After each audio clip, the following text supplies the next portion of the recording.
आपकी एक्सरसाइज 3.3 खत्म हो गई है। आइए उसके बाद स्टार्ट करते हैं elementary operations of a matrix. तो मैट्रिक्स में हम ट्रांसफॉर्मेशन कर सकते हैं कुछ, तो उन्हीं ट्रांसफॉर्मेशन को करने के लिए कुछ एलिमेंट्री ऑपरेशंस हैं और ये हमारे पास 6 ऑपरेशंस हैं। तो सबसे पहले पॉइंट में देखो, द इंटरचेंज ऑफ एनी 2 रोज और 2 कॉलम्स। हम किन्हीं 2 रोज को और 2 कॉलम्स को इंटरचेंज कर सकते हैं, ठीक है। जैसे मैंने एक एग्जांपल लिया, यहाँ पे मैट्रिक्स दी गई है 1 2 1 -1 √3 1 5 6 7। तो ऐसे हम इंटरचेंज कर सकते हैं। आर आई, ये इंटरचेंज करने का एरो, ये लगाते हैं एरो, ये होता है इंटरचेंज करने का तरीका, रिप्रेजेंट करने का तरीका कि हम इंटरचेंज कर रहे हैं। और कॉलम कैसे रिप्रेजेंट करते हैं, देखिए अब मैं इस मैट्रिक्स में आपको इंटरचेंज करके दिखा रहा हूँ रोज कॉलम को। तो देखिए R1, ये एरो लगाना है, फिर R2 लिखना है। ये रिप्रेजेंट करने का तरीका है कि हम R1 को R2 से इंटरचेंज कर रहे हैं, यानी कि रो 1 और रो 2 को इंटरचेंज कर रहे हैं। जो हमारी रो 1 है ये है और रो 2 ये है, तो इसे क्या करेंगे, इंटरचेंज, इसे ऊपर ले जाएंगे, इसे नीचे ले आएंगे। तो ये हो जाएगी -1 √3 1, ये हो जाएगा 1 2 1, ये हो जाएगा 5 6 7, ठीक है। ये इंटरचेंज हो गया R1 R2। और अगर हमें कॉलम 1 और कॉलम 2 को इंटरचेंज करना हो, देखिए मैं कॉलम को भी इंटरचेंज करके दिखा रहा हूँ आपको। ये C का मतलब होता है कॉलम और 1 कॉलम 2, और ये एरो लगा देना है बीच में, इसका मतलब ये इंटरचेंज करना है। तो देखिए कॉलम 1 ये है, कॉलम 2 ये है, इन्हें इंटरचेंज करेंगे, इसे इधर ले आएंगे। तो ये हो जाएगा 2 √3 6 और 1 -1 5 1 1 7, ठीक है, ये हो गया। उसके बाद अब ये 2 ऑपरेशन ये हो गए हमारे पास, कॉलम और रो। एक ऑपरेशन कॉलम को इंटरचेंज करना, दूसरा ऑपरेशन रो को इंटरचेंज करना। और सेकंड पॉइंट में देखिए, the multiplication of the elements of any row और column by a non zero number. हम किसी भी रो में या कॉलम में किसी स्केलर की या किसी कांस्टेंट नंबर की मल्टीप्लाई कर सकते हैं, ठीक है।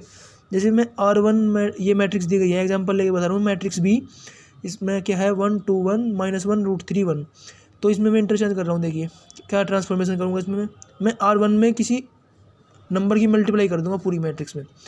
तो देखिए क्या किया है, R1, ये एरो लगाना है यहाँ पे, देखो एक तरफ एरो लगाना, 1 साइडेड एरो, 2 × R1। इसका मतलब है मैं R1 में क्या करूँगा, 2 की मल्टीप्लाई कर दूंगा पूरी, ठीक है। तो हम R1 की जगह क्या लिखेंगे, 2R1 लिखेंगे, इसका मतलब ये होता है।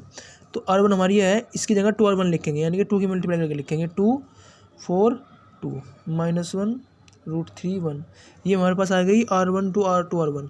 तो हमारे पास मैट्रिक्स भी की इस तरह से आ गई ट्रांसफॉर्मेशन करने के बाद। और अगर हमें कॉलम में ट्रांसफॉर्मेशन करना है, देखिए कैसे, कॉलम 1 ये 1 साइडेड एरो 3 × C1, यानी कि कॉलम 3। तो कॉलम 1 में हम मल्टीप्लाई कर सकते हैं, मल्टीप्लाई 3 कॉलम 1, समझ में आ रहा है। कॉलम 1 को हम 3 की मल्टीप्लाई करके लिखेंगे, कॉलम 1 में 3 की मल्टीप्लाई करनी है पूरी। तो ये जाएगा 3 -3 2, और सब पूरी मैट्रिक्स एज इट इज़, जैसे जैसे है ऐसे लिखना है। उसके बाद थर्ड पॉइंट में क्या कह रहा है, the addition of the elements of any row और column the corresponding elements of any other row और column multiply by any non zero number. इसका मतलब क्या है, इसका मतलब है अगर किसी में कोई रो है तो उस रो को हम क्या कर सकते हैं, उसमें कुछ ऐड कर सकते हैं, किसी दूसरी रो के स्केलर मल्टीप्लाई करने के बाद ऐड कर सकते हैं। जैसे ये दिए गई है R1, तो R1 को ये एग्जांपल दिया गया है मैट्रिक्स C 1 2 2 -1। तो मैं R1 को क्या लिखूँगा, R1 1 sided arrow R1 + 2 R2। तो मैंने क्या किया, R1 में क्या जोड़ दिया, रो 2 में पहले मल्टीप्लाई करी 2 की, उसके बाद मैंने ऐड कर दिया रो 1 में।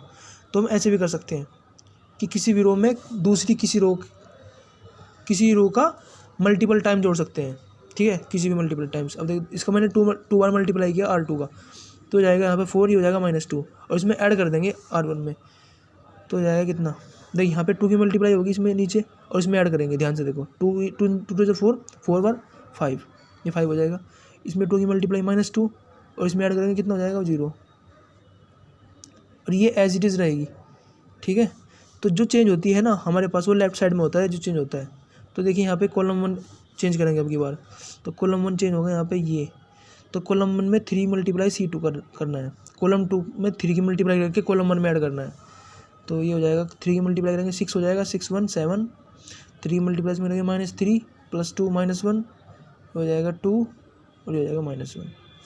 ठीक है, कॉलम 2 में हमारे पास कोई चेंज नहीं आएगा। अगला कंसेप्ट आता है इन्वर्टिबल मैट्रिसेस। इन्वर्टिबल मैट्रिसेस क्या होती है?